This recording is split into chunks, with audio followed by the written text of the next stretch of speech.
What's good, YouTube and TSF Entertainment Podcast fans? It's your boy, the Juggernaut of Souls, or y'all see on the screen right now, Chicago bred. I am with the family. We are back on another one, man. And we got Retro CG, Jack of Jordans, Really BTV, and we have a guest, Miss Honey, this evening. So happy Valentine's Day to all the lovers today. And we talking about power, force, um, goddamn king of the goddamn hill. So what y'all think, man? Happy Valentine's Day, ladies. Welcome to TSF Entertainment, Miss Honey. Nice to have you. Thank you. Thank you. Thank you for having me. Well, what are we going to talk about today, guys? There's a lot I guess going we can on. break this Talk about episode king down. of the goddamn hill. So what I thought about the episode, I definitely see how they setting us up. Like a lot of what I saw, that whole caper that they had Tommy and Diamond on is basically setting Tommy up to know who the players are and where to find them. So I definitely saw what they were doing, doing with that. I feel like they still threw a lot of information at us, but we're gonna see how it all like lines up though. They are throwing a lot of information at us. And, well, the part I do kind of like about it is they're answering a lot of our questions like right away, because a lot of the questions that we had in last week's episode were answered in this episode. So I can appreciate that, but they are moving way faster than the storytelling on the other series. What was your thoughts, Jack? It's a lot going on. It's a lot of moving parts. I got to get used to the characters too. I got to get a little more familiar with the characters, get used to it, because I'm like, okay, this like when we get to that part, I'll talk about it a little bit more. But there's different crews. There's like 4 or 5 different crews or something like that. So I just got to get used to the characters. There's a lot going on. What about you, Miss Honey? I mean, I thought last week's episode aesthetically was really great. I think it was giving us this really cool, sexy urban vibe. And I got the same feel, but just from this episode 2, just not, it wasn't as, I guess flashy, or for me, it wasn't as entertaining to the eye. I always have issue when I can just give me a couple of lines of dialogue and I can kind of tell what's coming. So, I don't know. This episode, it was an hour episode. It felt like it was 30 minutes. Yeah, I said the same thing. It Like, was I- short, wasn't it though? Wasn't it short? Yeah, it was Was it short. it was a 4 hour? Oh, okay, my It was bad. short. It just felt short. I mean, short. just how They ended quickly 2 minutes things early. popped off. It was like a 30-minute show or something. That's information wise, it felt like a 30-minute show for me as well. Visually, it felt like a 30-minute show. Like I felt like we ate a lot better last week than we did this week. I agree. And What some about of you, the scenes Chicago? were long, and I think that's what, because some of I'm not gonna say they were unnecessary, but like the scene, they had like 2 or 3 scenes where Diamond was scared of the police. Like we had the scene where the police was behind him at the light. That was like a long scene. We had the scene where the guy was profiling him. That was a really long scene. Like we get the point, but that was a really long scene. So I feel like, and then the scene where they were in the Jewish, butcher shop. Yeah. That was long. So I feel like some of the scenes were unnecessarily Could have long. been cut shorter. Yeah, and I think that might be why They we feel put emphasis like Miss on Honey a lot said, of it that. wasn't. Yeah, they Yeah, were putting emphasis on the BLM part of it. Yeah, definitely. What about you, Chicago Bray? What'd you think? I think for the most part, man, it's starting out a little slow, but like Really B said, they definitely putting a lot of emphasis on, him getting out of jail, and from the transition to jail. Like he said, he was like, I see a lot that hasn't changed in 15 years, and that was just, I mean, like it went completely left. Like that's something you hear about on the news. So I mean, definitely a lot to take in, a lot happening fast. I feel like they fast forwarding a lot, and they compiling a lot of characters into the show to basically give us like Tommy having this history of Chicago rather than being someone that's coming into Chicago trying to plant their feet. I agree. I agree. So I guess the episode starts off with Tommy. Where is he at? Is he kind of like downtown Chicago? Looked like he was off the lakefront near the pier. Yeah, Okay. it looked like he was Around looking over it at. looked like it might have been the Gold Coast. And so we see that he's kind of like reminiscing back on his times in New York. He still can't get over Lakeisha. He still can't get over losing Lakeisha and Cash. So what y'all think about that? You think we're going to continue to see him mourn for her, or eventually he's going to get over her? I think this will be something going through the whole season. You know, especially I feel like it too. Yeah, especially with him. Even with him, seem like getting another love interest. You know, with Gloria, but I think this is that her name, Gloria. But I think that's something you're gonna see the whole season. Yeah, and we see that he get a call from JP, which is his brother. Well, actually, before that, we saw the bar get shot up. I thought it was Gloria's bar. I did too. I did too. Me too at first. I looked and I was like, wait a minute, that ain't her bar. Yeah, because that bar got sprayed. It got sprayed up. I thought it was hers too.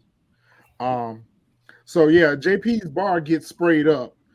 We see a black Magnum pull up and spray up the bar and pull off. And then he calls Tommy, I guess, to tell Tommy, what's happening. I need help. And, Tommy goes to check everything out. And he was like, you ain't got no family to call? He was like, you are my family. Right. Right, because I always wonder, like, my question was, so who would he have called if he hadn't met Tommy 2 days before that? Like, who would you have called? You just would have done. I mean, I guess I feel like that was his way of trying to reach out and maybe build a relationship. But when he was like, you are my family, I'm like, so you don't have nobody else? Like, he said you don't have nobody definitely know his brother from the streets because he called. I was thinking the same thing. Yeah, he was thinking probably like Tommy from the streets. This is something that I need to call somebody that has street knowledge to kind of help me out with this.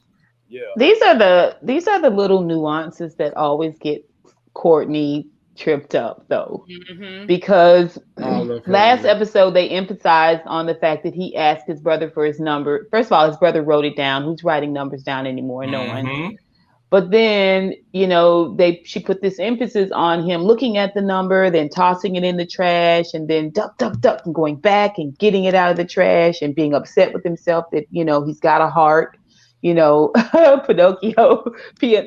has feelings, right? Like, and then this week we see where, he looks like he's been up all night, chain smoking, looking out at the pier, and his brother calls him. You don't have anyone else to call? I was just like, these are the little things. These are the little things that set people ablaze in the chat. Yeah. And instead of them focusing on meaty storyline, they're just chasing all these little obsolete rabbits everywhere, Yeah. It's a lot That's what we said. Of disproportionate themes that they're pulling over. And we, like you said, we saw where Tommy had wrote his number down for the brother. Well, actually, the brother wrote his number down for Tommy. But and then they made a big deal about it in last episode. We never see Tommy give him his number. We never get to see Tommy give JP his number. Right. So the question becomes, how did you get Tommy's number? Yeah, but we wouldn't even be questioning it if they didn't make it. If they just had made that little nuance in the beginning for them to just exchange numbers. Like, I just dialed you up.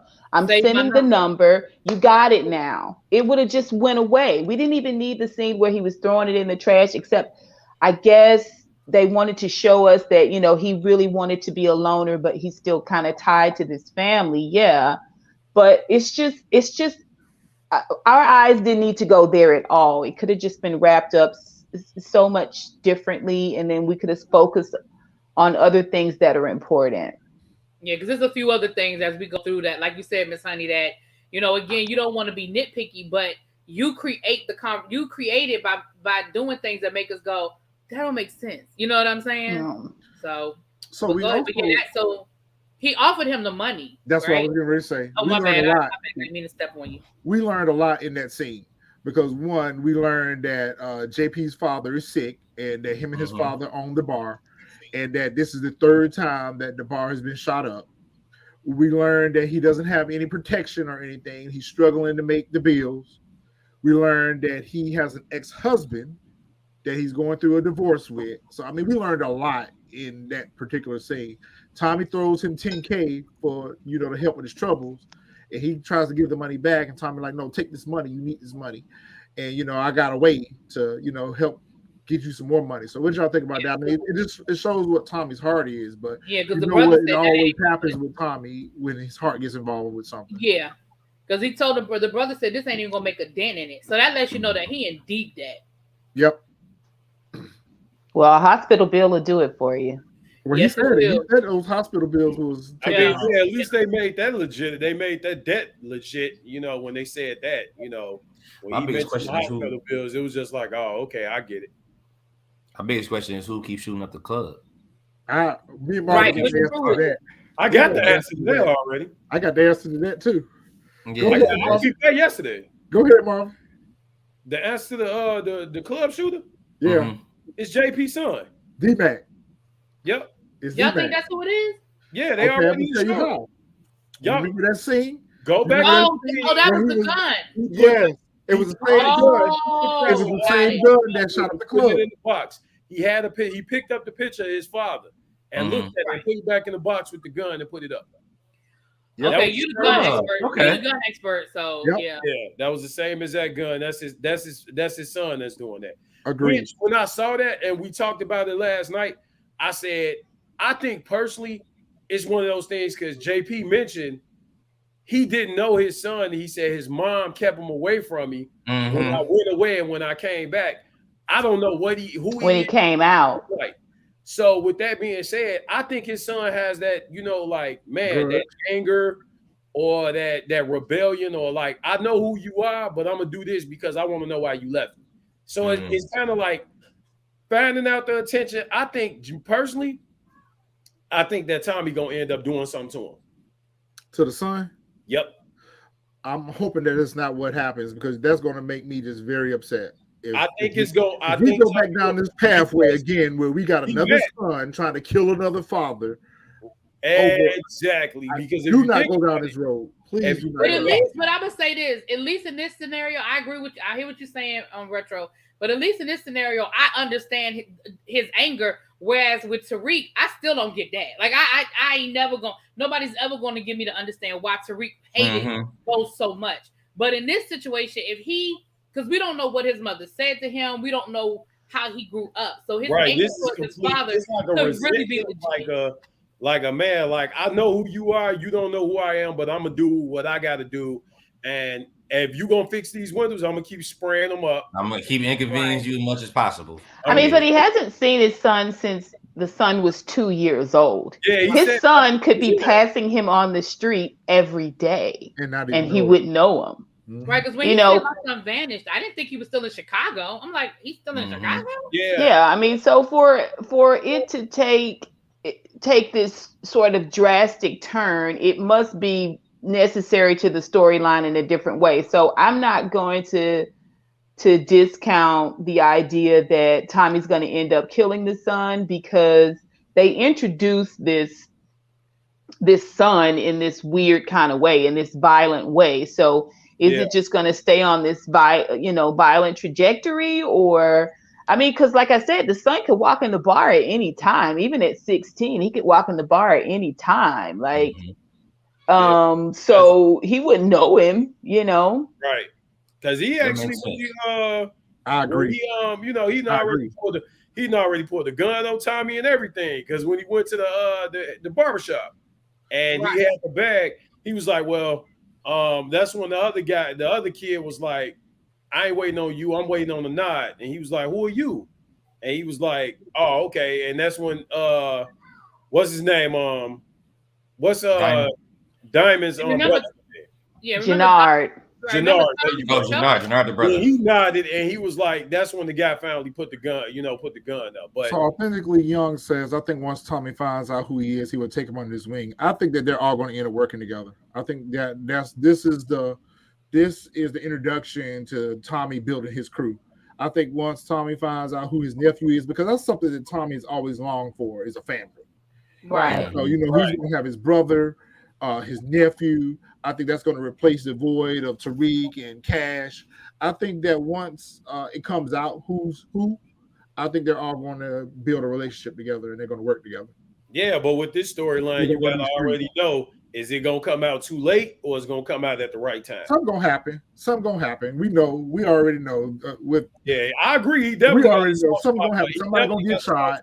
Somebody gonna be near dead. Something gonna happen where it's gonna bring them all together. Right. They're gonna definitely got work together and take down somebody else. When his brother, when JP played the tape of him and Kate walking and he was eating ice cream, you can see Tommy. You can see Tommy's face kind of just like, oh wow, I had that, So I think personally, he definitely got a soft spot for family. Yeah, Tommy's taking a hit when it comes to family. Like even the families that have been not blood, he's taking a hit there. This season opened up with him just reflecting back on knowing the kids, ghost kids when they were born, and it goes way back with Tasha. He and Tasha were super close. I think that's one of the reasons why they keep this Keisha Cash thing very fresh for us, because it's going to be revisited probably at the end of this season. I think so too. It's going to be revisited from a Tasha perspective. That's my thought process on all that. But he's taken a huge hit. He killed his dad. Right. That's got to be a tough thing to do. And his mom is dead to him.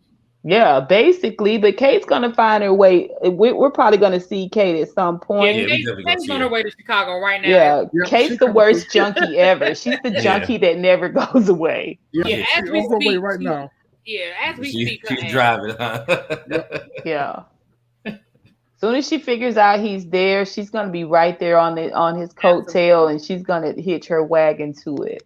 Yeah, he's gonna call her for some reason. He's gonna need something from her, and he's gonna call her. And then her ass is going to show up in Chicago. That's how. Yeah.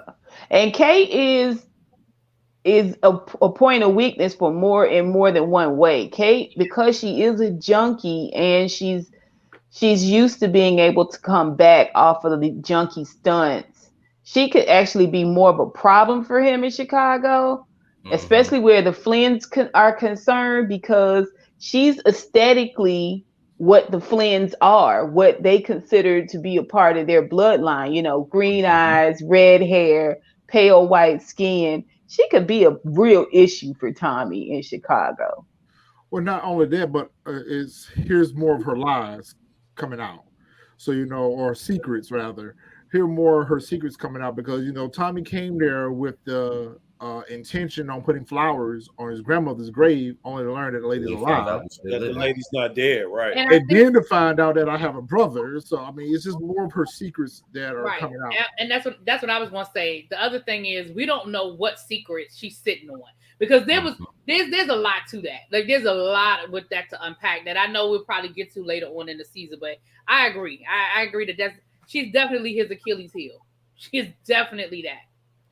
So we see Tommy, he leaves the bar, and he's riding through town, and he sees this, what is it, like an old firehouse? Yep, that's what it looked like, an old firehouse. Which are a lot of places out here are common to what they'll do is they'll take those kind of old buildings and revamp them, build them up, and then you got like a loft living area in some of those buildings. That's not uncommon around here. It was actually rather dope. Yeah. And so we switched to what's the guy's name? Victor? Is it Victor? Vic. Yeah. Mm-hmm. No, Walter, Flynn, and Vic. His son. Victor is the son, and Walter is the dad. So the dad, we see the dad. He's sick. He's probably got cancer or something. I mean, they haven't said what he's got, but I'm sure that's probably what it is. It's like cancer. Mm-hmm. He's got some type of terminal illness that's progressively getting worse, and he probably doesn't want to go to seek medical attention. He's just trying to tough it through, or whatever the case may be. But at the same time, he is coming to terms with the fact that he's possibly dying or in the process of dying. So he's trying to get the organization set up for his successor, which is Vic. Mm-hmm. He doesn't necessarily want it and isn't necessarily equipped to take over the family business, but Claudia, the daughter, he ain't ready. She's hungry for it. Yeah, Claudia wanted. She's hungry for it. because we even see a scene between her and her brother. You know, she was trying to tell her brother about the new drug that she had tried out last week in the club. That this is our new thing. This could be our new thing for us to get this money, because right now we're not doing so good with the business or whatever. She's cleaning the money, and she's managing the legit businesses, but she's basically trying to tell them another way. So, what do y'all think is going to happen with all that? He's just as disrespectful as his father is to her. And it's so ridiculous because for her having an eye for numbers makes her a linear thinker. You need a good linear thinker on your team. I mean, it's just stupidity at this point that they wouldn't bring her all in. I mean, obviously his dad isn't making moves. We haven't seen his dad meet with other families or any other connects, although we're just in the second episode. Typically when you set someone up as a kingpin, a major player, you give us some background that supports that idea. He can't even find friggin' drugs. Okay, his son is, I mean, the weakest link. You know what I'm saying? Like, he is as jelly back as they come. And then you got your daughter, who's the baddest out of everybody in your crew, and you're continuing to put her face in the sand, man. Like, what kind of leader is this guy? They're really positioning Claudia to take them both out. That's what I perceive that is going to happen. Yeah, it could be. That's probably just tradition and pride that's getting in the way of him even letting his daughter to take the reins. Oh, he's gonna cut somebody water off. I'm quite sure, but that's just his own Irish traditional that's what I was way of dealing with things. The bloodline. The son needs to be out here controlling that.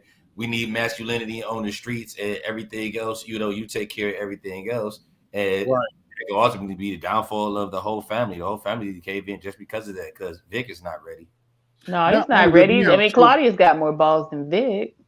Yes. Not only does he have a chauvinistic viewpoint where women don't belong in this type of line of work, but he also has old traditional views. Because he even told Vic that, after I pass on, you need to run the business exactly the way I ran it, or there's going to be repercussions from Ireland. So obviously, it'll be fatal. Yes. So, I wouldn't be surprised if Claudia shanks Vic the minute Walter dies. I mean, you know what I'm saying? I don't think that we're going to make it. I don't think that Vic's going to make it. If he does make it, yeah, she's gonna stage a coup. It would just be real cool to me to see her kind of sit on that throne. She started the season off sitting on that throne, and she's been boss everywhere she's set her feet. Like, she was boss when she walked in the club. She was boss in that sex scene. She was definitely the dominant there. In the conversation she had with Vic last episode about their mom and stuff, the things that he was trying to do, and she dominated that conversation. She dominates the conversation in this episode. It's like you said, she's smart because she even told him in the last episode, listen, you out here trying to make deals with the Yardies on these low-level street drugs, and we got the feds snooping around. Like, think this is not good for business. Right. I think she's going to team up with Tommy. I think that's what's going to end up happening. I think Claudia. You think Claudia's going to team up with Tommy? I can see that. I think so too. Well, who's going to be our enemy then? We gotta have an enemy, a villain. The Yardies. No, the Yardies not a big enough organization. They're going to be a nuisance, but they're not a kingpin. I think it's going to be the Serbians. I don't think we've seen the last of the Serbians. I think she's going to hook up with Tommy for that designer. I think it's going to be the Serbians. I don't think that we've seen the last of them. Because I think they're gonna work as long as they got a common goal. As long as they got a common goal, together in mind, they all then they're gonna work together so they no longer have the common goal. Then they can go back to being an enemy. Right now, Tommy's goal is to get money. Their enemy could be Big Rojas too, because Big Rojas sucks now. Yeah, he's already kind of show he got a little juice. He got a little juice. I mean, how did he get both of his men in that trunk? Kingpin level. I don't think he's kingpin level. Yeah, kingpin level. Oh no. Yeah, I mean, even the drugs aren't on kingpin level. Like, they need a for real connect in Chicago as a whole. Like, where's the good drugs? And I think that's what Tommy wants to uncover. He wants to uncover who has the weight, who's holding the weight. And the reason why I think that there's another rival kingpin organization is, we'll get to that point with Liliana. But remember when he found the product and her floor, it had a little spider icon on it. So I feel like that's another organization. I really feel like the Serbians are going to come back. I don't think that we've seen the last of them. Was that spider icon? Was that the same from the card on Power? That's what I was trying to think. But that was Lobo's joint though with the tarot cards. That Yeah, was but we got to see that character though, right? That was Jimenez. Liliana. Right. Where's Liliana from? But when he saw that icon, it means something. When he saw that icon, it means something. And he recognized it. Yeah. That's why I felt like it might be the Serbians. So we switched to Diamond at his shop, hidden the bag, and him and his brother are having a conversation about the little hoods that are out front of the shop. And he was like, "Yo, get rid of these little hoods. They bad for business. They trouble, and they just too trigger happy. They ready to shoot up. Wild, out of control." And we saw that, but where we saw, just like I said last week, I think there's going to be a disconnect between Diamond and Jannard because Diamond wants to run the business old school way, and Jannard, he wants to run the business, who has been running the business since he's been locked up for the last 15 years, his way. So where y'all see coming with that?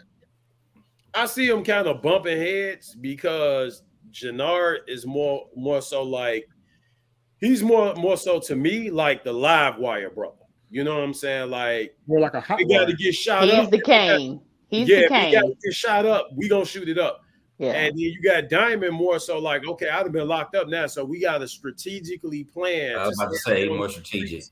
You know what I'm saying? Initially, I thought that Diamond didn't want to be back in the life again. I thought that he wanted to have his meek life, run his barbershop, and do his thing. But it seems like he's itching back towards right. It seems he get pulled in anyway. Yeah, he be around too much. Yeah, right. I mean, he already kind of know that they running it through he's been funneling whatever, you know what I'm saying, the business through the barbershop. And the barbershop, if he were happy with how his brother were running the business, I think he would be stepped aside to sit there and cut hair. But I think he feels like he sees a disaster coming. Because the way he's talking, he's like, listen, you making us hot. Like you out here, you got these dudes that all they want to do is spray shit up, they dropping bodies. Like that's not good for business. So I don't think he really wants to get involved. I think he feels like he has to before the whole thing implodes.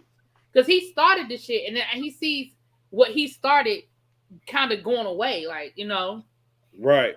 Which, like I said, he's thinking strategic. His brother just like, man, we can keep them on the team because they just want to, they straight shooters. But then he told him, he said, man, they going to hit 13 targets and not the actual target. Like, right.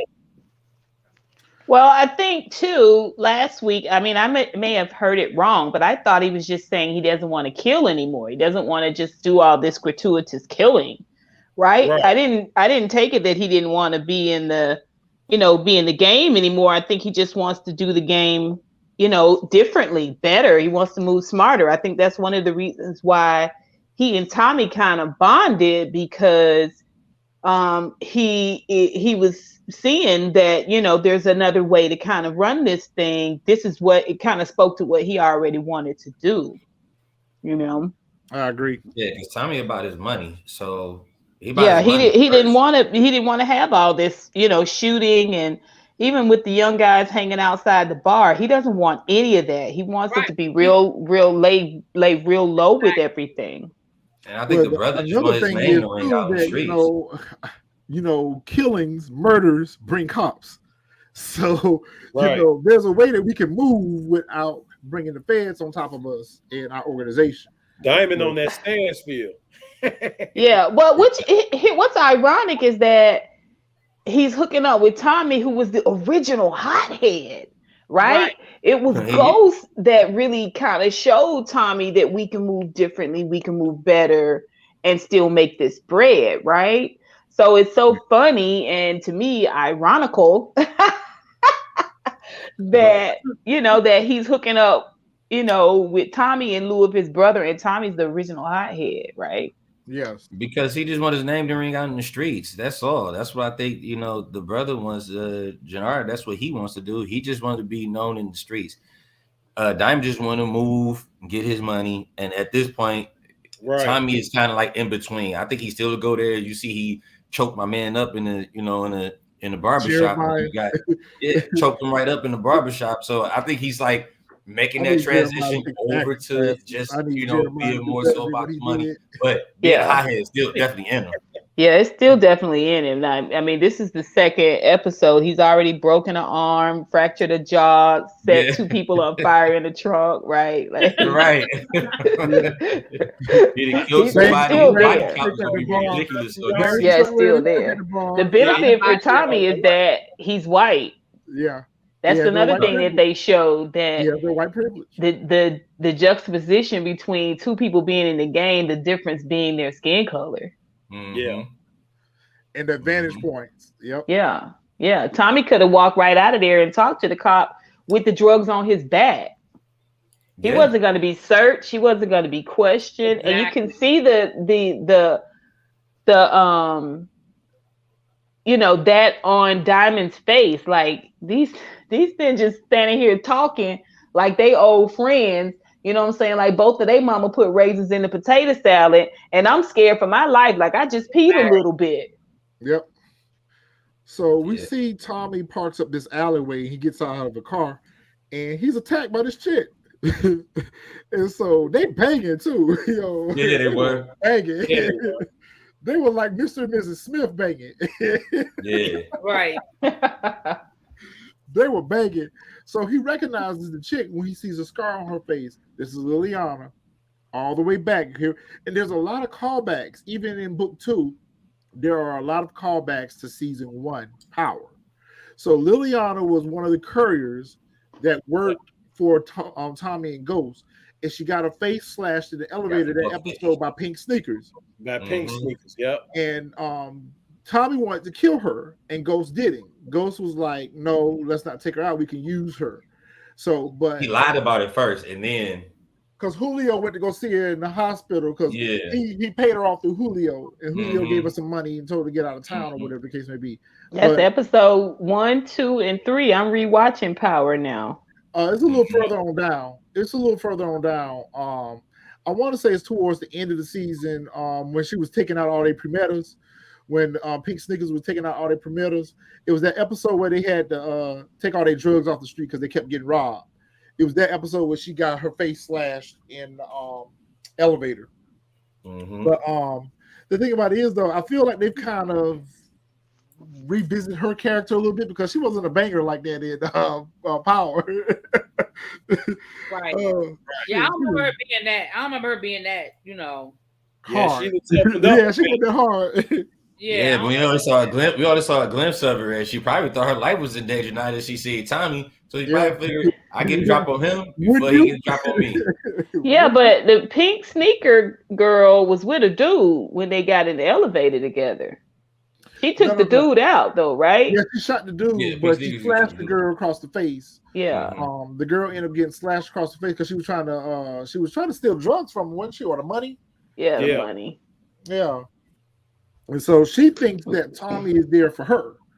And it just coincidentally that's what she ran to when she left New York. She ran to Chicago, and she's set so everywhere Tommy is, she is. Like what? This is going back to those nuances. Don't bring Liliana up if we're not gonna do anything with the character, man. Not only that, but she says later on in the episode, "Yeah, I heard about this crazy white guy," and like. I mean, don't get me wrong. I get it, but Tommy ain't the only crazy white guy. Like you automatically thought it was Tommy. The Mustang gave him up. Crazy white guy driving. She did say Mustang. The Mustang. But she did say the Mustang. But even with that, so you start hunting him down, and you found him. That big ass city of Chicago, and you found him on the street. Right on the street. You jumped this dude.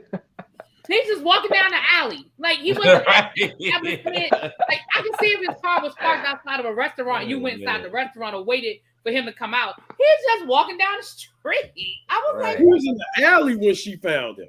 Yep. Right. But I think to go back to what you were saying, Miss Honey, I think what's going to end up happening is she's going to be part of his organization again. Yeah, absolutely. I hope so. They're going to working together. I think they're going to end up working together. I hope so. I don't want him to be like Tariq.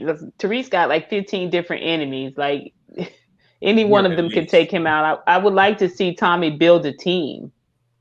Yep. And this may go back to that narrative that you were speaking of with Claudia, that we're getting ready to get some female hitters. We're getting ready to get some females into the equation. I think Tom is gonna have Lilian, she's gonna be his number two probably. That would be Working for cool. him. Because it's kind of like what we've seen in book 3 with Rock. Up to this point, we haven't really seen females running the organization. So, which is why I really wanted Monet to get rid of Lorenzo and Becca, and she be the kingpin. That would have been a great narrative. So, I think what's going to end up happening is, uh, Liliana is probably going to put Tommy on where they're getting his weight from, where the weight. Right. She's gonna put him on the Connect, and they probably gonna end up robbing the Connect, killing the Connect, or whatever, and stealing the drugs. I can see that happening. Yeah, I'd like to see Tommy build a team and work in conjunction with Diamond. I don't want to see them be a team. I think Diamond's already got enough going on because there's two kings in that castle, with Jannard having ran things for 15 years. And then it would be weird for him to sort of become Tommy's wingman, I guess, because he's not even trying to do a lot of killing anymore, right? So I'd like to see the CBI stay whole and kind of be like, like it was in Ghost, where they had all these different factions. Like the Tejadas, and you had yeah. Like, I think that would be cool. And Tommy build his own team, but still keep this connection with the CBIs. I think they're common enemy. I think they're going to be strange bedfellows, the CBIs and Tommy's organization. I don't necessarily think that neither one of them are going to work for each other, but I think that they're going to be kind of like strange bedfellows, where they're kind of working together for a common enemy. And I think it's to take the Finns down. They're going to take the Finns down. And I think Tommy's going to be more so the muscle side of it, because just like at the end of the episode when he took out Rojas people, he went back and showed them, like, I took care of that problem for y'all, so y'all open or whatever. I think it's going to be more so of a like one of those alliances, because Tommy already said on the phone in the first episode that he's not worried. He's building his own thing. He's not working for anybody anymore. That's a good point, Crispies. Oh yeah, it is. Liliana spider mark drugs is what Claudia is looking for. It could be because we keep asking around about that designer drug. That's what it's called, and I bet you that's it. Yeah, it could be. I bet you that's it. That's a good point. Yeah, I wish we could have seen that. You know what I mean? I think that would have been. Well, we may need to go back to episode 1, because when she took the drugs in the club, when the girl pulled them out, didn't the little baggie have a little spider icon on it? I thought it was a vial. I thought it was a vial because it glowed blue, right? Like it had a blue hue. Yeah, it did have a glow or something to it. So we might need to look for that, because that might be a little Easter egg right there. So we see Gloria. She's at her place. She's taking a shower and whatever. And she's the sexy love interest for Vic and, of course, Tommy. So we learn more about their relationship, which we called it last week. We said that their relationship was challenged because of her skin color. And that she can't be with Vic because of it. So she's pretty much telling him, like, look, go and leave me alone. We can't be together. We ain't gonna have no happy life together. Like, go and find you a little white Irish girl to be with. Your father and your family, the life is not gonna never accept me. So just leave me alone and leave my keys. Right, because he was like, once my daddy's gone, but she was like, even once your daddy is gone, your society will not accept me. Your culture, it doesn't matter about your father. Like, he is indicative of this whole situation. None of them are going to accept me. So just gone. You know what? Since Ebony want to know who water I'm turning off this week, I keep telling y'all, I think Glory water going to get turned off. And it's going to be behind her dealings with Vic. It's either going to be behind her dealings with Vic, or it's going to be behind her dealings with Tommy, but she's not going to make it out. I can see it right now. She's the damsel in distress. Tommy already there trying to save her, because obviously she's paying them restitution. So I guess what she selling drugs at the bar? Why is she paying the money? She's probably paying for protection. I think she might be paying, I was going to say she might be paying for protection, or because her bar's in a certain area, it looked like she actually getting taxed.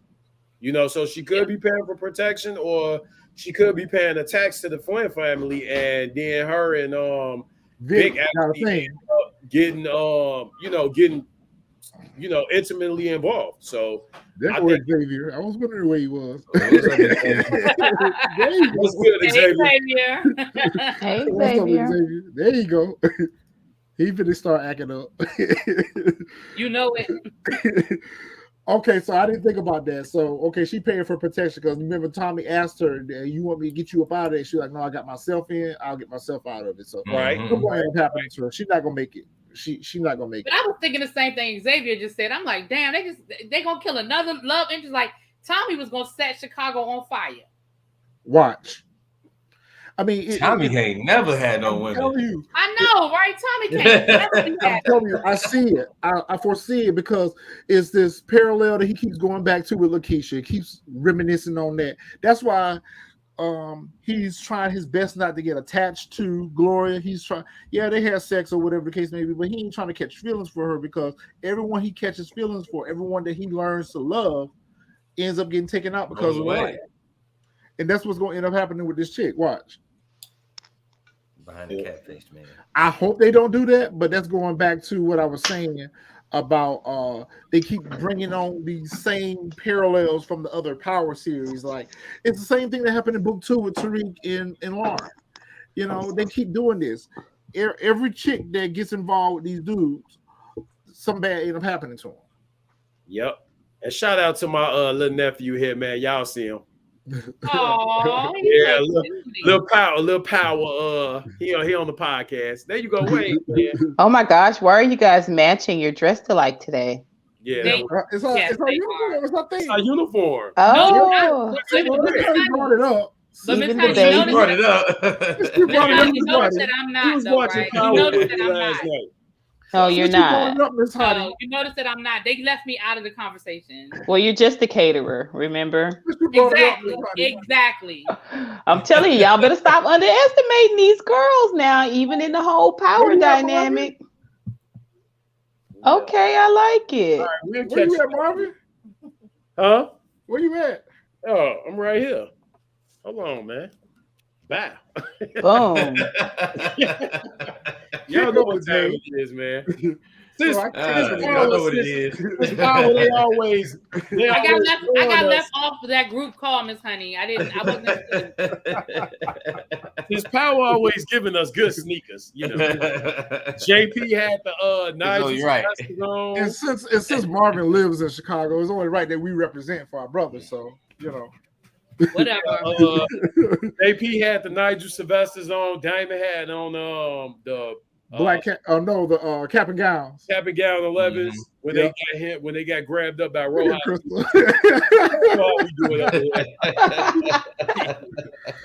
So for those of you who don't know, we're sneakerheads. I let them have that sneaker moment. I have to, Miss Honey. I let them have that sneaker moment. Yeah. So for those of y'all who don't know, we're real big sneakerheads. So you know, it's always about the shoes. Yes, indeed. So we see Tommy walk into the barbershop, and he's bringing back the drugs that he stole from the Yardies, or that he took from the Yardies, the drugs and the money. And he was like, "Look, take these drugs because they stepped on anyway. So good luck with that." Stepped on with baby aspirin. Yeah, so he stepped on with baby aspirin. Baby aspirin, y'all. Good luck with that. And so, you see Jeremiah. He come up. I don't even know what the dude Jeremiah's character's name is, but he come up. You know, he get ready to frisk Tommy. And Tommy like, "Look, here you go. I'm not here for no trouble. I'm trying to make things right." Right. But they ready to jump to the chase. They ready to go, turn Tommy Water off. It just goes back to what Diamond was saying about them being hotheads and they don't know how to navigate the world. Like, see what this dude is here for before y'all jump to the chase. And so, they start having a conversation or whatever, and he trying to figure Tommy out. Like, what you here for? Like, why are you here and what are you looking for? So what y'all think about that scene?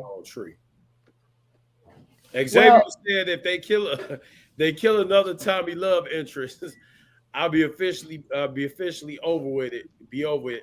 How many women gonna die behind that cat face man? That scene, I think that's just Tommy just trying to make friends and trying to get more information. He feels as though right now, that he's still the new kid in school. She might be the cheat code. So I give him this stuff back, and try to not necessarily alliance, but try to make things right in order for him to get himself right and put himself in a position to go a little bit further in Chicago's underworld than he is now. Right. I think that's what it was too. Like he said, I'm just here trying to make things right. I think it's just him trying to build up alliances, make some friends. Yeah. I think that's all that is. Kind of and see who the major players are. Kind of honoring these. One of the things I always do is when a season starts, I go and look at the cast list, right? And then I see how many episodes the cast is in, right? So Gloria's in 10 episodes. Okay. Wow. What's weird, and it doesn't always hold true. Sometimes they put this out before, but what's weird is that Claude is only in 6 episodes. You know what I noticed though about that? Because I did that. I think I did that for BMF, I believe. You did it with so what happened is, or even with I hate to bring it up to retro, even with Carrie, Carrie passed, but she still ended up being in another episode, because even after she was dead. So it could be one of those situations. Yeah. Because You're Carrie right. is dead. It could be a cameo. Like Carrie is dead. Right. Dead. Oh. So it could be. Don't do that.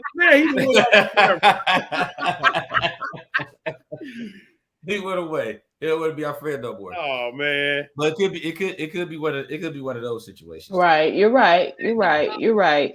I'm just hoping that Gloria is gonna hang on. I'm hoping that Gloria is gonna be pivotal. She's really shown herself to be in these last 2 episodes. She's really shown herself to be pretty level-headed. Like, she's not a damsel per se. I mean, she walked up on Tommy doing some real brutal stuff and was like, "Dinner's ready." Okay. Even the conversation she had with Vic today, like that conversation she had with Vic, she was pretty clear about what it is, And I'm just wondering, did she pay protection money when they was hot and heavy? Or when she broke up with him, did she have to pay? I think her beef with him is that she's always had to pay, even though they were together, mainly because she's Black. Yeah. And I agree with you, Bap. I said that in my review. I think that's going to be the lane that Tommy comes in. Is he saw that breach in that brotherhood when those boys wouldn't listen to Diamond and they looked to Jannard, and Jannard knew it too because he was pissed when Diamond left. He knew, and and Tommy peeped it, and I think that's the road that Tommy's coming in on, because you notice how Tommy kept talking to Diamond about old school and the way things used to be and the way things are supposed to be, and how these young people don't have no respect for. Like, he knew, he saw it, and that's how Tommy's gonna come in. I agree with I agree. What Authentically is saying. Gloria is going to be able to handle herself. I don't think she's weak to Tommy's other love interest. I agree, because she actually mentioned that her husband was military and he never came home. Mm-hmm. So I think at some point that might play a part. I think she definitely gonna be able to hold on. All the more reason why I feel like they're gonna take her out. All the more reason why I think they're gonna take her out, because she's gonna be a connection to Tommy. Well, they can try. I don't think they're gonna be successful, because if I had a dude that knew his way around guns, I would know my way around guns. Yep. I don't think Vic gonna let nothing happen to her, because he's so in love with her that Vic can't protect himself though. I'm just saying, like, but just like, but to be honest, even with his name is ringing right now in the streets because of his father. So nobody's gonna do nothing to him. Dude, Tommy put Vic over his knee 3 times last week. Yep. Yep. First off, I'm gonna just comment to you. Y'all gonna leave Carrie alone. She was a victim and she was terrorized. Okay, leave my Carrie alone. Carrie's dead. Those were the worst. You see those pinky toes just hanging there? Those were the worst pinky toes ever. Dead. You ain't the only person that said something about her I toe. said, didn't I say her feet look bogus? She had eyeballs on every toe, and they were just hanging there, on, little bruh. sad. Is this a better Like sound for YouTube. you? I Dead. mean, I get it. They probably Dead. Dead. they probably had to have her look like the appearance that she's been hanging there for a while. I'm gonna keep this PG-13. I'll deal with y'all offline. Monet carried her up that up that chair like a lion carrying an antelope. Just That's how she climbed the treated tree her. with her and hung her She up treated there. her like she was prey, terrorizing my poor Carrie. Bust the window out, had her crying in the car and stuff. She just terrorized poor That's her Carrie. hot box. She's not your poor Carrie. She's all the boys' poor Carrie. Remember that? She's everybody's poor Carrie. We can talk about Power Book 4 Forest. We here to talk about Forest. Wait a minute, you're the fifth connection Carrie has to this whole situation. Miss Honey. Oh man. My baby girl got her water turned off. I understand. That's okay. Oh man. That's okay. That's She live on in memory. So we see Tommy and Diamond, they leave the barbershop, whatever, because Diamond's kind of pissed off with the antics with them little hoodlums. And so him and Tommy are kind of walking the street, and then they're talking. And we see this Oldsmobile pull up and kidnap him. We see these little street hoods pull up in an Oldsmobile and kidnap them. So we later on find out that that's Roaz crew. And just like we said in the last episode, we knew that was coming back. We just didn't know it was coming back the very next episode, but it came right back where basically he wanted to use Diamond and Tommy to move his weight. And because the streets were so hot right now, they wanted Tommy and Diamond to take the risk of moving the weight and them not having to do it. So what y'all think about that? I didn't like it. Goofy and animated, but what y'all think about that? First off, shout out to the fact that they actually used that Oldsmobile because, man, they used that Oldsmobile. I was like, man, they definitely got my driver's license in the Oldsmobile, 89 Oldsmobile. 85 Delta 88. That's what mine was, a Delta 88. It definitely added to the aesthetics. It's like seeing a deuce and a quarter, you know what I'm saying? Yeah, old school Cutlass or Caprice, like that. It just added to the aesthetic. No cars like that in a long time. Yeah. Right. Up in the trap car. A good old steamer. And that's why that trunk big enough for both of them bodies. Yo. Hey, the back seat was good spaces. Okay. Good stuff in the trunks, man. Them trunks built like a bedroom. You just throw stuff up in it. So what do y'all think about this little crew? Do y'all think that's the last of that we've seen of that little crew, or do you think that Roaz is going to continue to be a problem? Nah, I think more so. I agree with that, Xavier. And that's where my thoughts is going. Gloria will make it because once that father found out that they got a thing going on, he probably going to take her out and try to frame Tommy for it. I think the father already knows he got a thing going on, but I think just like in a lot of these situations, he don't have no problem as long as it's his plaything. But he better not try to make her legit. But you know what? Yeah, I think the father knows that there's something going on there. I agree with really being Xavier because he told him when he said I'm gonna do things my way. He said no, you're gonna do things the way it's supposed to be done. That he was probably giving him a heads up then, like, hey, no, just because I'm gone don't mean you gonna switch up. You gonna do this according to the leather, or it's gonna be a problem. Well, I agree. They sure were frantic. The Walter Flynn guy originally, I first remember him from Sons of Anarchy. Yep. And that's my guy. Right. That's my guy. Stellar actor, right? But one of the things that they did in that series was that when things got bad here, they had crews that came from Ireland.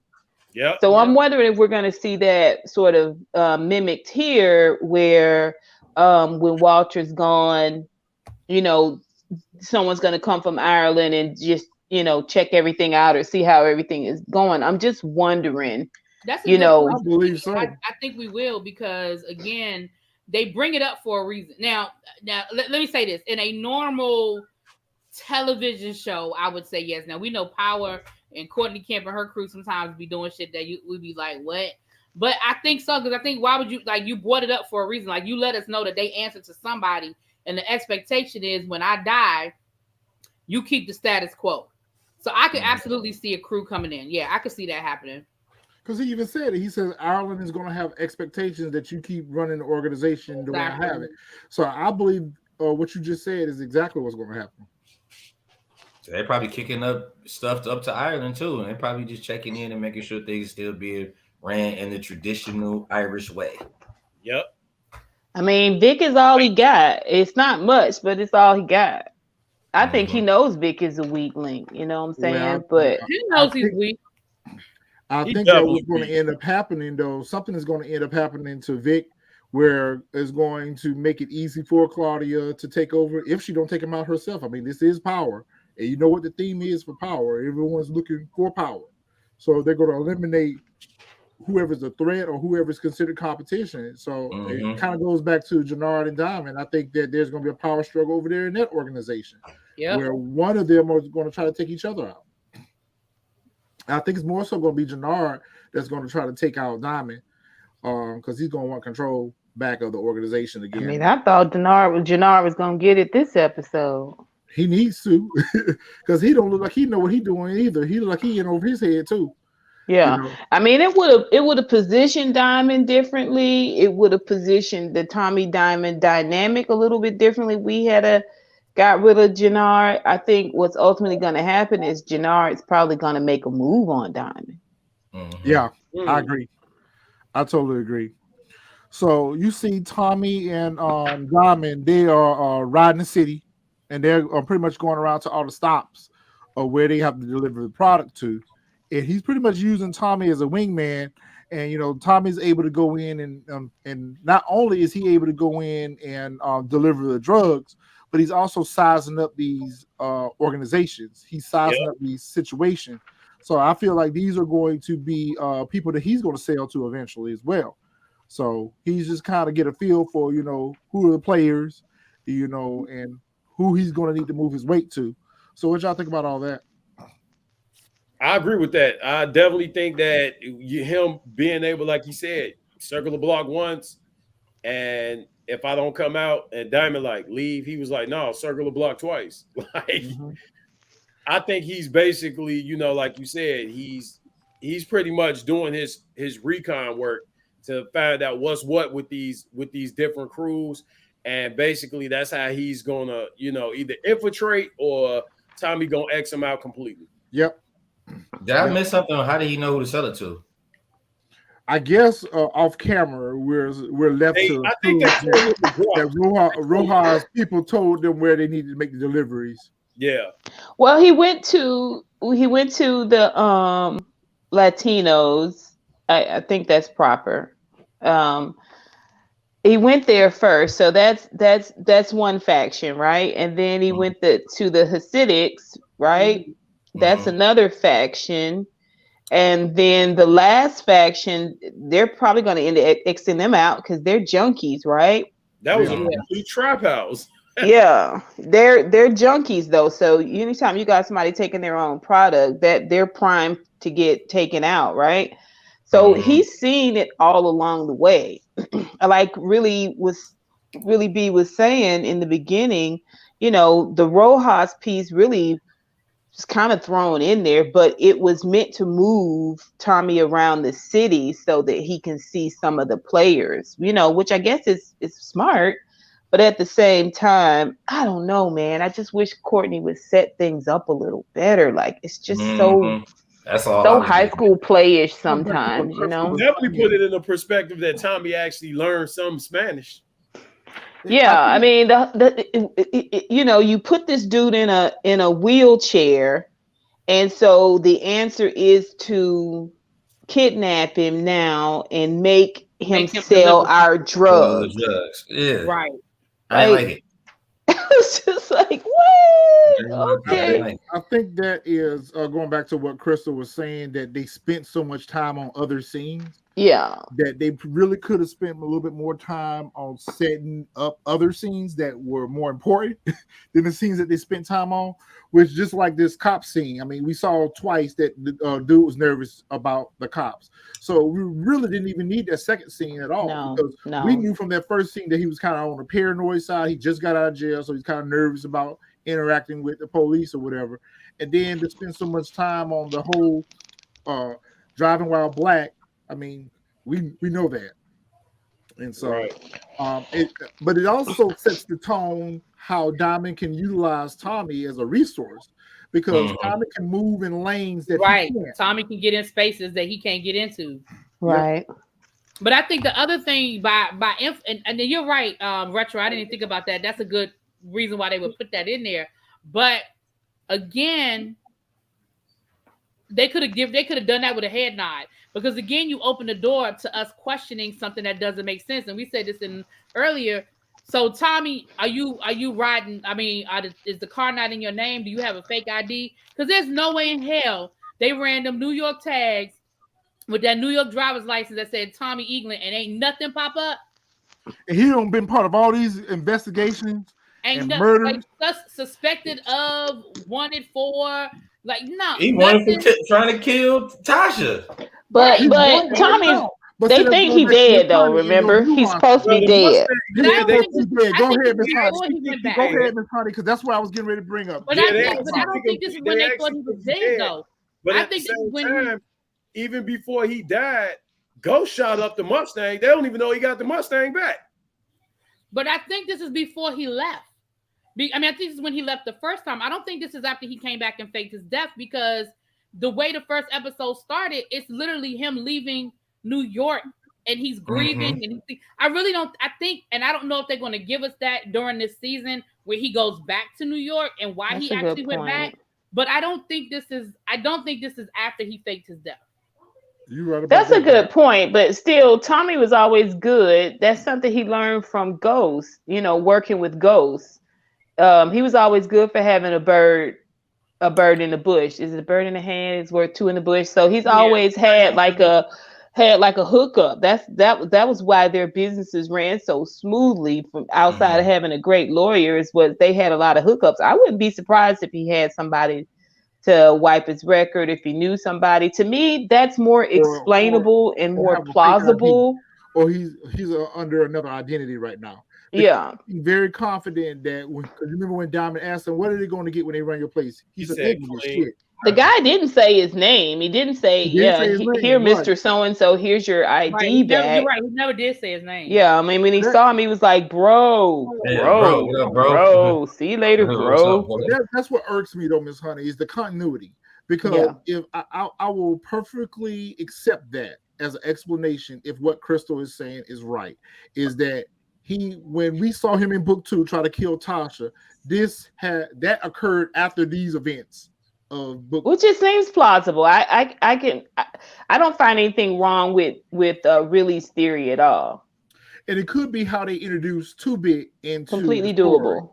Yeah. It could be how they introduced 2-Bit into the story. So 2-Bit finds out that Tommy's in Chicago. However, he finds that out. I can't wait to see how they explain that away. And then 2-Bit comes and tells them about the events that are happening in book 2 with Tariq and Tasha and all that.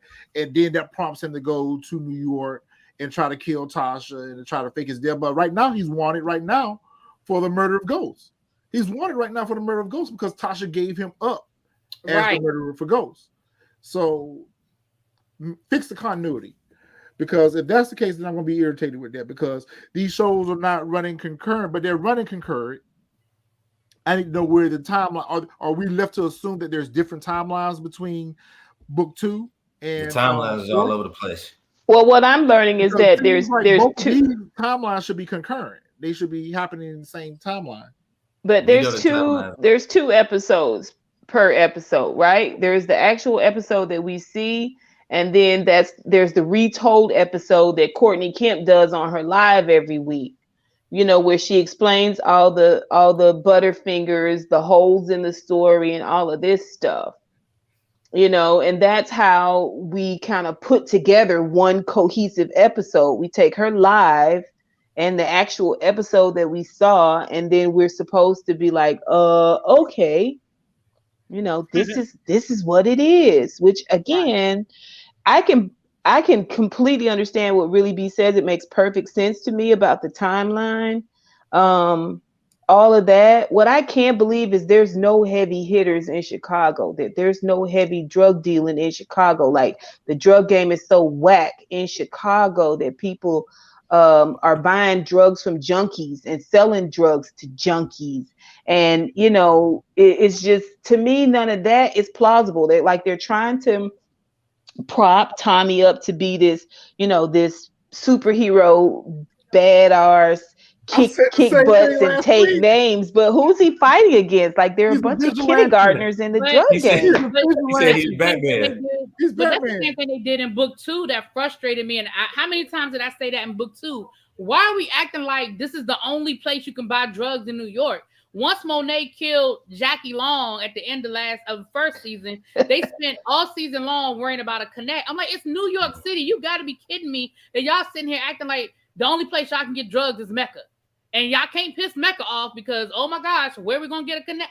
And we saw that when they robbed Mecca. When we saw that when they robbed Mecca, they didn't have no drugs. And they had to go steal the drugs back from Tariq in order to have work. I mean, you got so few drugs that you could put them in shopping bags. Yeah. I don't know. It pisses me off because she's the showrunner, which they say she's not going to be the showrunner for next season. And she's got a team of writers. I just don't get it. I don't get why it can't be done a little bit better. Like, we're not idiots. And at this point, you're playing us all like fools when Tommy's Batman, but how bad is Batman if he's just pushing over babies everywhere? Who can't push a baby over? What should have happened is these series should have been set up just like how the last 4 episodes of season 6 of Power, where they were told from the other characters' perspective. If these series would have been set up like that with the writing, then we would have been able to see a lot of the answers to our questions answered through that character's perspective. In this case, I feel like this is a continuation of Power, is what it is. But instead of it continuing over in book 2, they split it up into 3 other different series, which they weren't ready for yet. Like, Tommy's great. He's a likable character or whatever the case may be, but he's not enough to carry a whole show. So now you have to introduce all these other characters, and we have to learn all these other characters that weren't part of the Power universe previously. Mm-hmm. I feel like what they should have done was they should have at least took season 1 of book 2 and put all these characters there and made it basically season 7 of Power, where it's set up where everyone was splitting off and doing their own different thing. But you end the story in book 2 with Tommy on the run, and then you pick up his story like that. There's no threats out there for him. He's walking the street like he's not a wanted man. He's walking the street driving the same car that he's always drove in New York that everyone knows him for. They didn't do such a good job transitioning over to splitting up these different series of Power, because you end the story for this character in one series, but you pick it up in another series that's you have. It's like what Crystal always says: if they would have given us 6 months later at the beginning of the series, or a year later, okay, then we can say that those events happened in between that time. But we don't know where the timeline is. We don't know where the end of Ghost dying to Tariq. I don't even know what year Tariq is in. I think he's a freshman, but at this point, he might be a senior in college. I mean, how about this? In the last episode that we just saw, how is it a picture of Tyreek, Raina, and Yaz all, at Tasha's crib? Like, it's just a picture of all of them with Yaz being the same age that she is now. How was that even possible when Raina died? Wait, so you already know what it is as far as the timelines. She was a little kid. Trying to mesh all that stuff together. Because remember they showed the episode where she asked her, "When's Raina coming home?" How you got a picture of your kid but not your kid? That's what I don't understand. How you let somebody take you and you don't get your baby? And that's unrealistic in itself, because she shouldn't have had no picture of them in witness protection. She shouldn't have. They took her from that cemetery. She didn't even have no time to take the clothes on her back. That's all she had. Yeah, but she wouldn't have. What mother agrees to testify without her child going in the wit set with her? I'd have been worried about my mama and my baby. Yeah. The same thing that Tariq was worried about, because they need to leave them behind so Tariq could have that. That was part of Tariq's story right there, that he had to worry about what was going to happen to his grandmother and Yaz. But you're right, it would have been a nice way to end that story arc by sending the mama away and the baby away with Tasha, and then that would have been perfect. And then we wouldn't even have to worry about her being this whole adoption thing and all this bullshit, but they needed that to further their story along. And soften Tariq's character up a little bit. Yes. He's not as bad as Ghost, right? Like that's what that whole Yaz thing was supposed to, I think, convey. So I knew that we were all gonna have an issue with this. We said it. I knew that we were all gonna have an issue with this because it doesn't make sense that Tommy is walking the street right now and not fear of law enforcement and not fear of the FBI coming to get him to arrest him for Ghost murder. He hasn't even addressed that. He hasn't. I mean, the only thing that we've heard him mention was at the beginning when he was getting ready to turn the lights off and crash the car. He mentioned Ghost's name then. And that was it. And he kind of alluded to him or inferred to Ghost in this episode when he was talking to Diamond about his. I had a brother. Right. Yep. Well, since the original Power, we haven't seen a decent villain, right? Since the original Power, what we've seen is that the dumbing down of the villain in order to sort of build up or hype up, the value or the, heroism, I guess, of our main characters. Would Tariq be as clever if he was against Milan, the Serbians? Would he seem as clever to us if he was against anybody other than those weak arse Tejadas who suck, who are the worst drug dealers ever? And the dumbass GTG gang. Right. And the GTG gang whose location is on IG every moment. Like would Tommy seem as formidable if he had come into this episode and had been dodging bullets, had gotten mollywopped, you know what I'm saying, beating all the hell? Even in all the movies we've seen, Transporter and all these other movies where we've got these great heroes, they took a punching, a beating in the beginning, and then they came back and won us over. Like that's the formula we want. We don't want you to formula that Power originally was set originally, exactly. Yeah, because look how long it took for them to take out Lobos. Look how long it took for them to take out Milan was a take out Jason. Man. Look how long it took for them to take out the Jimenez. We went with these characters for whole seasons. Season, and that's why we were so upset in book 2 that it's unbelievable to think that Mecca is this resourceful of a villain that they were able to take him out so easily. Mecca should have seen these threats coming. I mean, he got weaker by the episode. Like that episode when he had choked enough out, I was like, oh, this dude is giving me original Power feel, right? Yeah. Then when he had his throat cut, I was like, okay. He's dangerous, right? He's dangerous. It was like after that, Courtney was like, you know what? I think Mecca's too hard. Here. Let's give him unicorn kisses. Soft side. Yeah, and then the thing about it is though, with all the other villains, they let them die being those villains that they were. They didn't diminish the character to make it easier to kill the character. Right. When we found out that he was a snitch, it just took away from his entire character and made his character just like anyone else on the street. But when he switched on the chef, that came across to me as real weak sauce. Like kind of bitching at the chef, and then the chef was being all sheepish, and he didn't seem as strong as he did before. He was like this silent killer just a couple of episodes before, and now he's his whipping boy, his welcome mat. Like I was like, what are we doing here?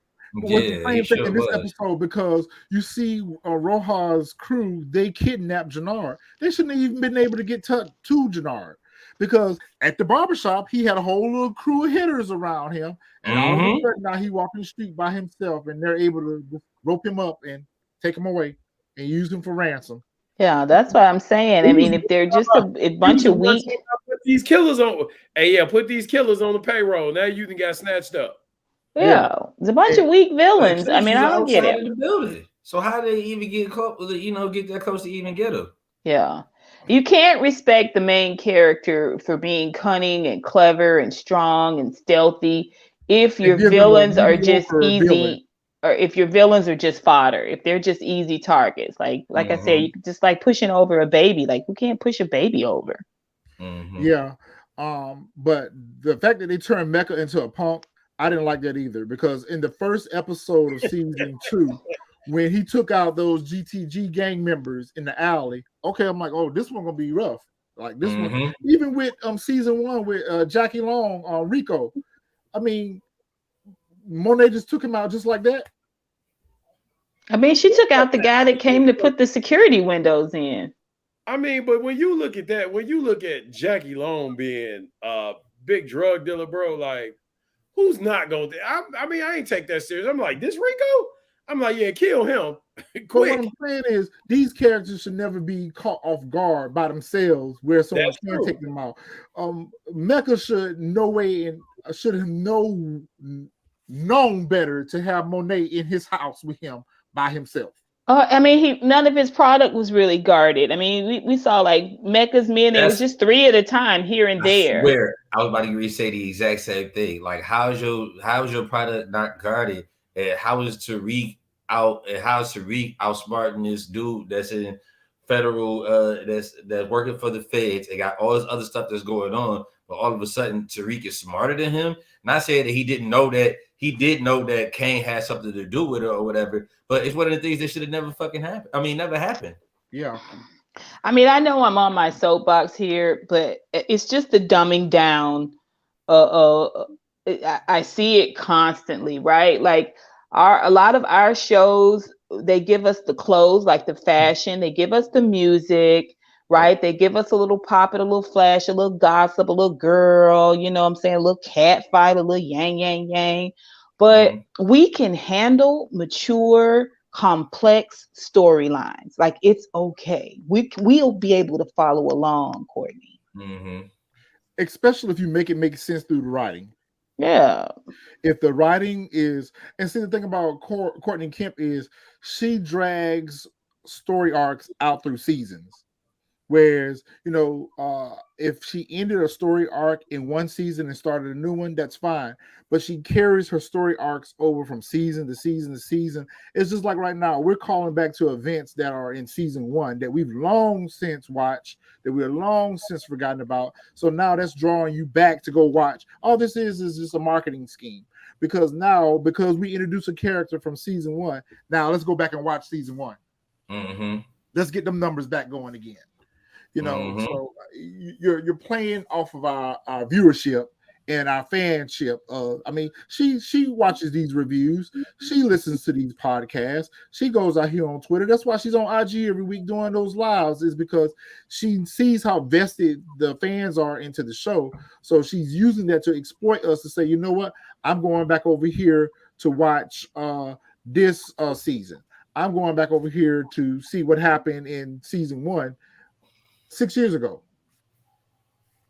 So we see Tommy and Diamond, they show up to the meetup spot to give up the money and to get Jannard back. And them hitters, they got them beams on them. Like they should not have been able to. Me personally, why did they let them leave? I don't know why they let them leave. I don't know why they let them leave. It didn't make any sense to let them live. Yeah, to let them live. I thought it was unrealistic because I mean, it made sense for the show, but realistically, no, it didn't make sense to let them live. They already got what they wanted. But didn't Roaz call the guy that was wearing a Versace jacket? He called him. What was that conversation about? Because I missed that whole conversation. I wasn't even really paying attention to it. Was he calling him to tell him to go kidnap the brother? Yeah, I think he was. Okay, because I know there was a scene where they showed Roaz was on the phone. But I can't remember. Oh, you're talking about because he was like, "I'm on the brother now," something like that. So yeah, that was that conversation. Okay, cool. All right, and so Tommy and Gloria meets up, and they're talking. Well, after they get the brother, after they rescue the brother, whatever, uh Diamond them pays Tommy what $25K for his work. And so, I thought that was cool that they paid him for the work. Uh-oh. Go ahead, Chris. I got a question. And I apologize. I had to step away. So this one doesn't make sense to me. So we're getting revenge on putting my brother in a wheelchair. I get the whole we're gonna make them run around town like chickens with their heads cut off. But why did they let them live? Like, I feel like the ultimate revenge would have been him dying. Yeah, I just knew. I mean, because when they walked into that space, wherever they were, empty theater, it looked like something like that, and they all had the infrareds on them. I was like, okay, how are they gonna get out of this? Because I felt like they had every intention of killing them after they got I was like, what's going on here? Yeah. Okay, am I the only one? No, nope, we just said that. Okay, I apologize. I had to step away. My bad. I had to step away.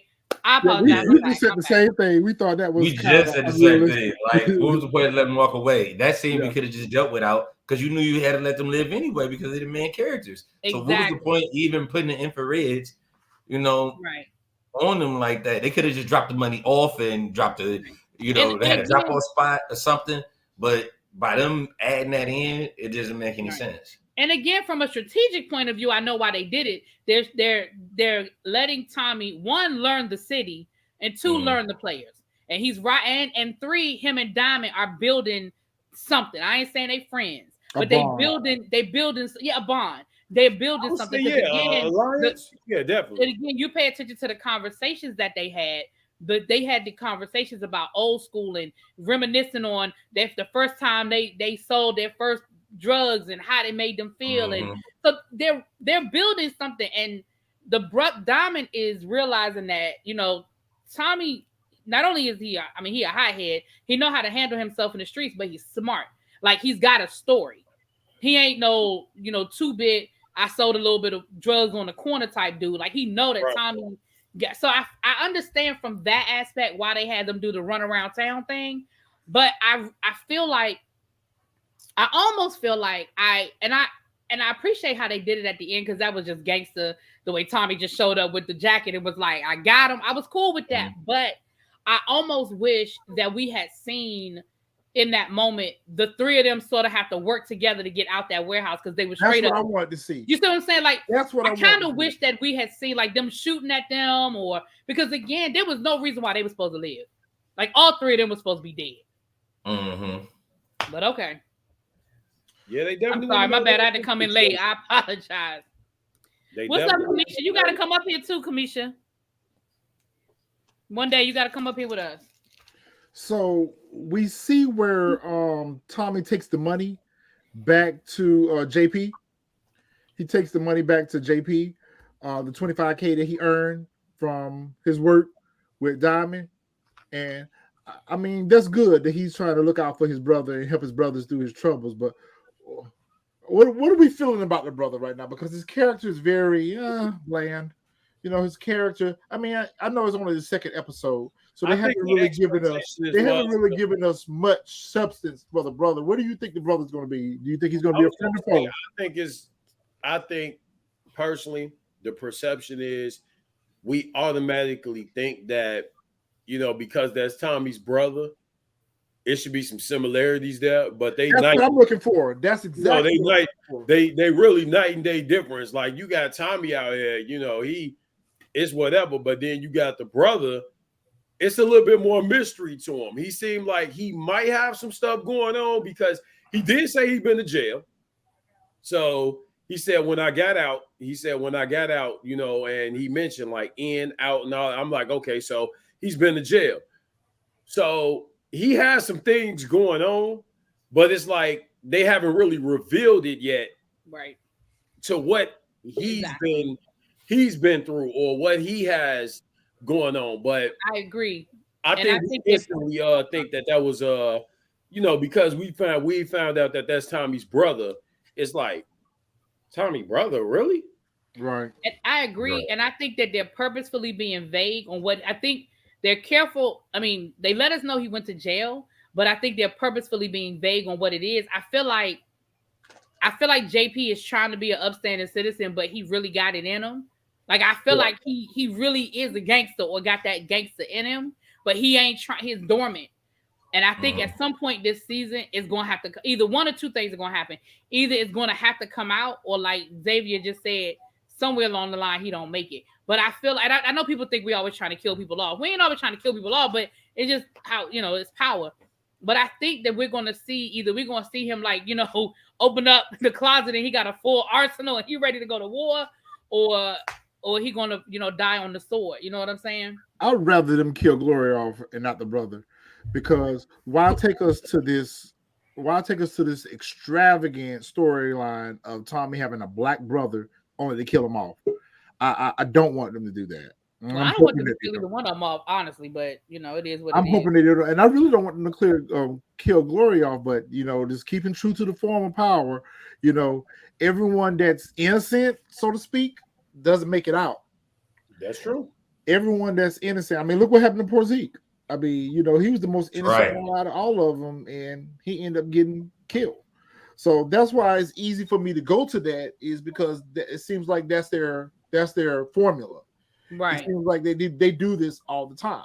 And it's just like with book 3 with Jukebox Little Girlfriend. She got killed.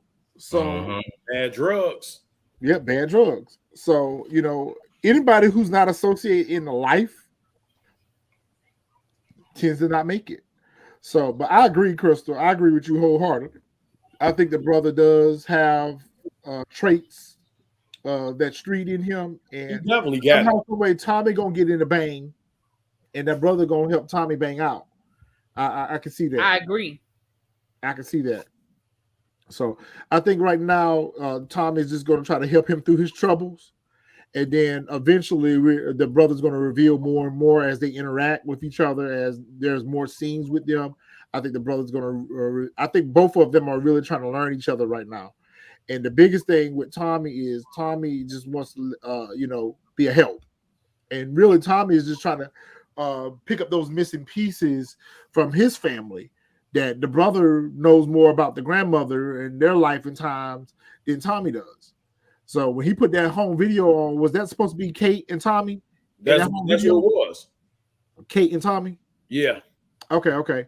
So, he had something that Tommy didn't have. Right. And also, you got to understand that gifts are Tommy's love language. Tommy he not going to pick up no broom and sweep shit up.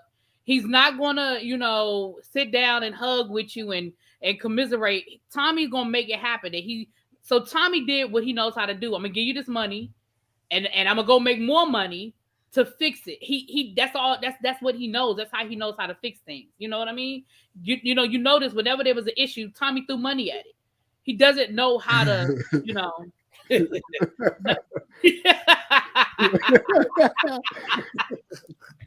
My Xavier. Crackhead. She had that coming. I know Xavier don't hold no punches. Y'all know he don't hold no punches. Well. So what happened next? Will we? I think we're at the point where Gloria and Tommy meets up at the bar. Yep. And so they have a moment where he tells Gloria that he's decided to stay.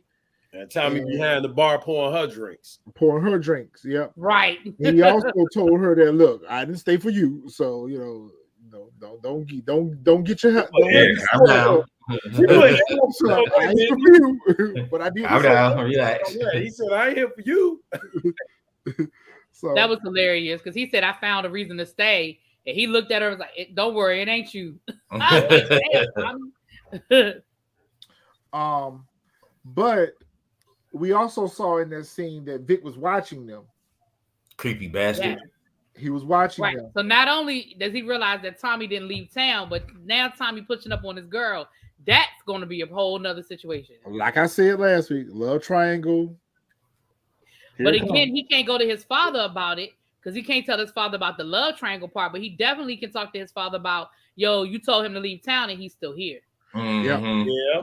You can slip that bug. And that's probably what's going to end up happening. He's still here, Daddy. Yep. Right. I was about to say he probably should need to grow some balls and try to handle it himself. That's what not he gonna You think that's what he's going to do?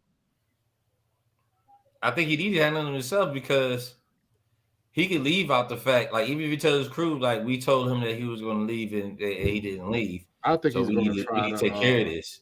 Yeah, I think he's going to try to take care of it on his own, but he's nowhere near match for Tommy. He's not even close.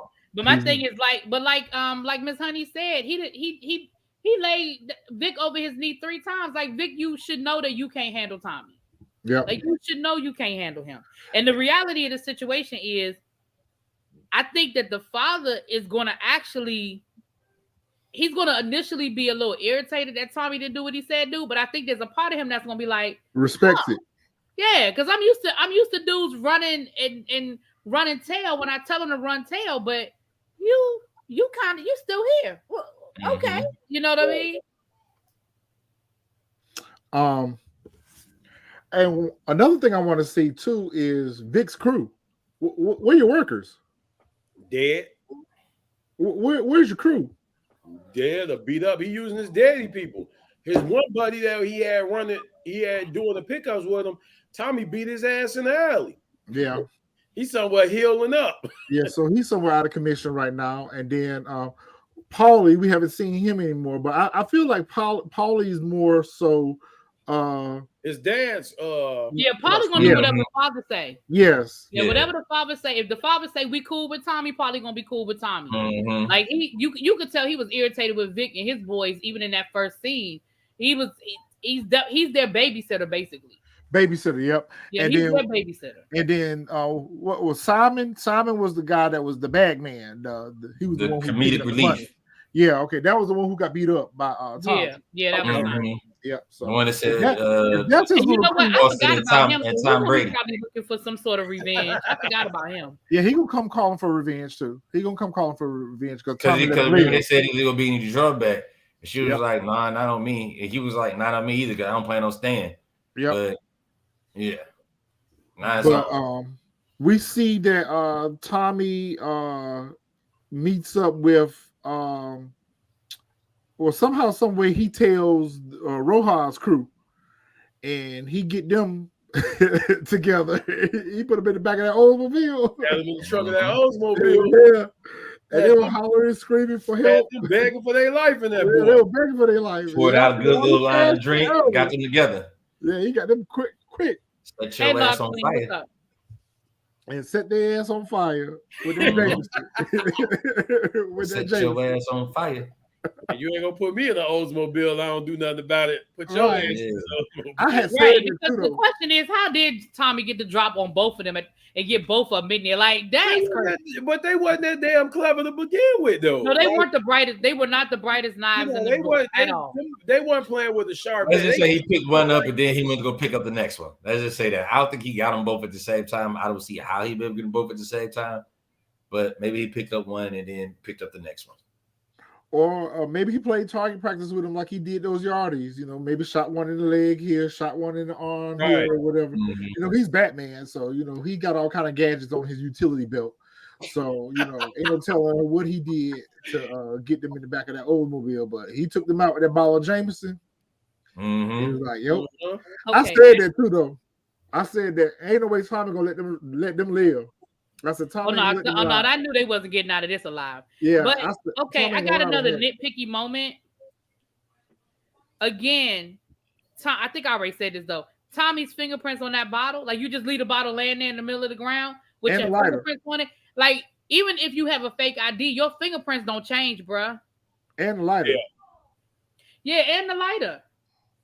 Yep. So we see Tommy. Maybe no, he used a cigarette, didn't he? No, he used. No, he had a lighter. He used the lighter. He dropped the lighter. He lit the cigarette, but he used the lighter. Yep. So we see Tommy go back to the little engine house. I'm telling you, bro, I want me one of them lofts. That loft was dope. Yeah. And I guess the person that lives there runs, like little card games or something out the little spot. He runs the stripper pole in there and everything. Yeah. Yeah. So Tommy's new place is dope. You know, he needs some new furniture and stuff. He gonna fix it up. And I'm glad they did that.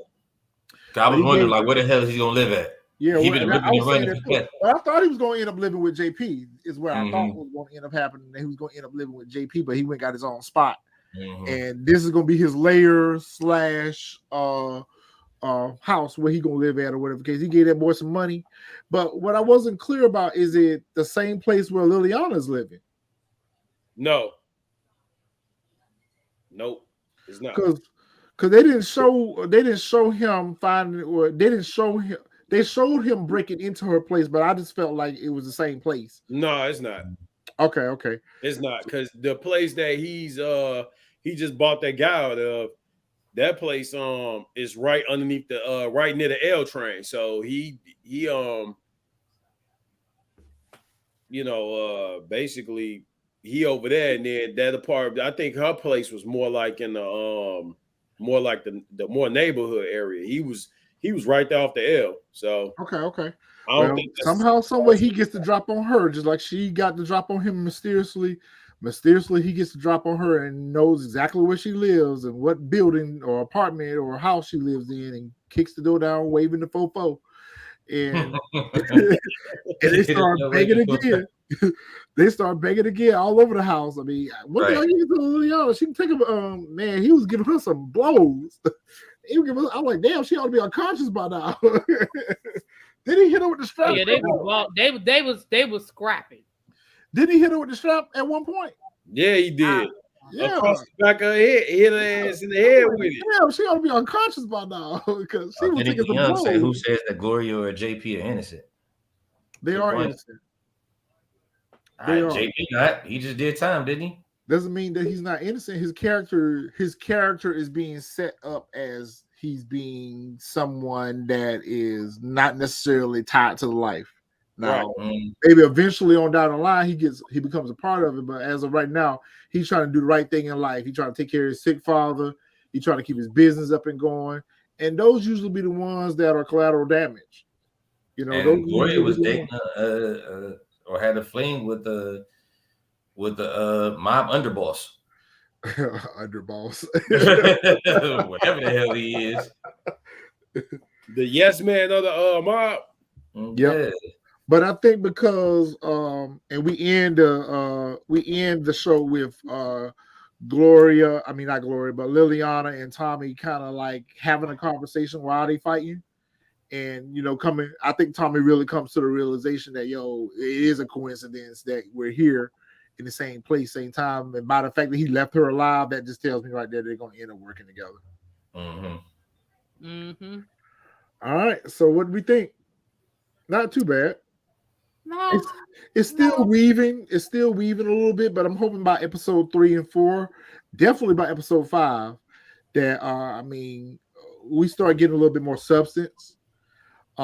We can't say that we're lacking action because we've had action since episode 1. Yeah, so I think we're gonna get a lot of that in this show. I think we're gonna get a lot. It's still a lot going on and compounding a lot into these episodes. We're in episode 2 now. I mean, it's good to learn about the characters, but we don't necessarily see the characters' development because it's just like everything's just being rushed. And let me just do it. I don't like that part about it. But I guess overall, if I had to, I'd say I give it probably a 5 this episode, probably like a 5. I just like the way that they're rushing everything. They either slow it down, let's do more characters, development, and let's move slower. Yes, because you're trying to introduce too many story arcs at one time. Tommy's story arc is a big story arc by itself. Okay, then you add the Flynn family and their dynamics that they got going over there with the dying father and the power struggle between the brother and sister wanting to take over the organization. CBI. Then you give us this CBI situation where they have the same scenario where they got a power struggle going on inside their crew. And you got this whole Rojas situation where he's trying to come after Diamond, and then you got these whole Yardies, rival drug crew, maybe. It's a lot going on. Then we find out that Walter Flood is sick. Then we find out that Then you find out that Kate is hiding secrets and the whole brother. JP clubs keep getting shot up. Then you bring like it's a Liliana lot. all the way back from season 1. You bring her. Yeah. You're dumping And the too one, much on. and you know what? Something else that we haven't what the one thing we haven't talked about too, the father. There's got to be a point where we meet the father, JP's dad. Mm-hmm. Yeah. Yeah, it's just a lot. It's just a lot going I on. just We thought found about all that out in 2 episodes. I just thought about something. And I hope the guy did. This ain't it. No, never mind. I'm so glad they didn't go down this path. I was trying to figure out. Do you think we know who the father is? I can't say No, that. I don't think so. I'm hoping not. Because at one point I was gonna say, do you think it might be Ghostfather? But I forgot Ghostfather got killed. You know, Ghostfather. It ain't him. And I want these people. I want them to get a little bit more creative about these businesses that they give these people. Mm-hmm. The barbershop I like because that was something new. But why does everybody got to have a bar? Why does everyone have to have a bar or club? Ghost had a bar, Truth. Then he went back and bought the uncle's bar for the seems like Child it's project. everybody's dream, though. Like Gloria said, she wanted a Jamaican restaurant, but she got a bar in a small kitchen. So then they get a brother the same type of business, a bar and a jazz studio, which is the same. Monet had a bar. Monet had a bar that was never open. It was never open. She served one drink at that bar. She drank all the Hennessy. That just means Ghost. The bar that was in Raising Canaan. Yep. That they was always here. You know, yep. Yeah, with Tony Deep. Yep. Yep. I mean, can y'all get a little bit more creative with the storytelling, please? I mean, you know what it is, right? You know exactly what it is. They're recycling sets, is what they're doing. Mm-hmm. They're recycling sets because that set that JP's bar was, that was Ghost Uncle Bar. That was Ghost Uncle It Bar. looked like it might be Monet's too. No, Monet's bar is Glorious. That bar that Ghost went and bought from his uncle. Because remember, he said, "Oh, I have an apartment upstairs." And then it's not meant for us to pick up on all that, but it is. But it's also said that Courtney Kemp, she's not going to be doing lives for this show. So I hope Joseph Secure or the showrunner for this one, I can't remember what his name is. We said it a couple episodes back in book 2. Who the showrunner is? Gary Lennon. Gary Lennon is the showrunner for this show, who wrote on Original Power. So hopefully we'll see some of these continuity issues get resolved because he was a part of the Original Power. So hopefully, and maybe that's why he's bringing back those characters from the Original Power. That's what I was thinking too. So maybe we'll get some of those questions answered. But it's very interesting to see where this is going to go. And I can't imagine how our mid-season finale and our season finale is going to be because it's so action-packed already. So that just tells me there's going to be a lot going on. You think there's a lot going on right now in these 2 episodes. Man. As we progress, it's going to get worse. I just hope they slow it down. We got 8 more episodes. Let's slow it down a little bit. We ain't got to pack everything up into the 3rd episode. Let's just, don't introduce no new shit in the 3rd episode. Let us, get the feel for what we already have in front of us, and then let's move forward. Well, I hope that we don't get, which I feel like we are going to get introduced to Yardi equals GTT, Diamond and Jannar is Drew and Kane. Well, who's the love interest there? Who's Gloria? Where Gloria sitting at? Gloria is Carrie. Because Carrie is dead. Is there any particular reason you pick up the mic to say that she's dead? Because I want to make sure you hear me.